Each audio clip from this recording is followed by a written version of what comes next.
মোমো পছন্দ করে না এমন মানুষ হয়তো খুব কমই আছে, তাই না?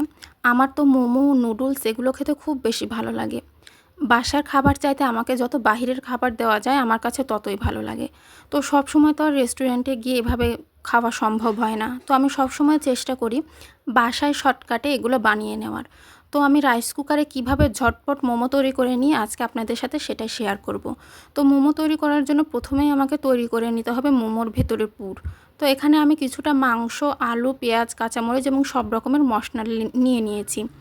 আপনারা চাইলে শুধু মাংসের পুর দিয়েও মোমোটা তৈরি করতে পারেন, কিন্তু আমার কাছে এভাবে আলু এবং মাংসের পুরটা একসাথে দিলে বেশি ভালো লাগে।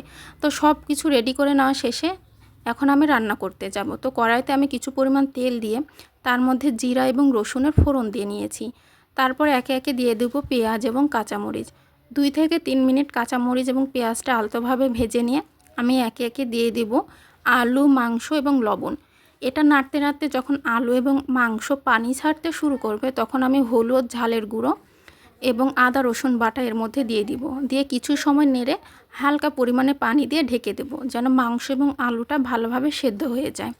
একদিকে আমার ভেতরের পুর রেডি হচ্ছিল, এদিকে আমার ময়দার ডো তৈরি করার পালা। তো একটা বাটিতে আমি কিছু পরিমাণ পানির মধ্যে সয়াবিন তেল এবং একটু লবণ দিয়ে সুন্দর করে ডো তৈরি করে নেব। তো এখানে বাটির মধ্যে আমি ধীরে ধীরে ময়দা দিয়ে ডো তৈরি করে নিচ্ছিলাম। এই যে আমার ডো একদম রেডি হয়ে গেছে। একদিকে ডো রেডি হয়ে গেছে, একদিকে আবার ভেতরের পুরো রেডি হয়ে গেছে। এবার মোমো তৈরি করার পালা। তো চলুন মোমো বানিয়ে নেওয়া যাক। তো প্রথমে আমি পেলনা ফিরা নিয়ে একটু বড় করে রুটি বেলে নিয়েছি।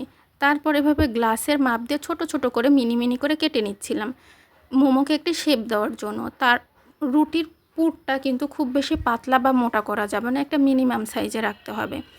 তারপর এই যে এর ওপরে আমি পুর দিয়ে একটা শেপ দিয়ে নিব। আপনারা চাইলে যে কোনো শেপে করতে পারেন। তো আমি শর্টকাটে এইভাবে শেপ দিয়ে করে নিই। এই যে আমার মিনি মোমোগুলো তৈরি হয়ে গেছে। তো একে একে আমি সবগুলো মোমো তৈরি করে নিব। একা হাতে করছিলাম জন্য হাত থেকে কিছুটা হলুদ ভরে গেছে আমার মোমোতে। তো অন্যদিকে আমি রাইস কুকারে আগে থেকে পানি ফুটতে দিয়েছিলাম। পানিটা যখন ফুটতে শুরু করবে তখন আমি এই ছাকনা সহ মোমোগুলো ওপরে দিয়ে তার উপর ঢাকনা দিয়ে ঢেকে দেব। 10 থেকে 15 মিনিট পর এই যে আমার মোমোগুলো একদম রেডি। শর্টকাটে রাইস কুকারে এভাবে মোমো তৈরি করার কারণে আমাকে আর বাহিরে মোমো খেতে যেতে হয় না। তো অনেকেই অনেক রকমের সস দিয়ে মোমো খেয়ে থাকে, কিন্তু আমার কাছে তেঁতুলের টক দিয়ে খেতে বেশি ভালো লাগে।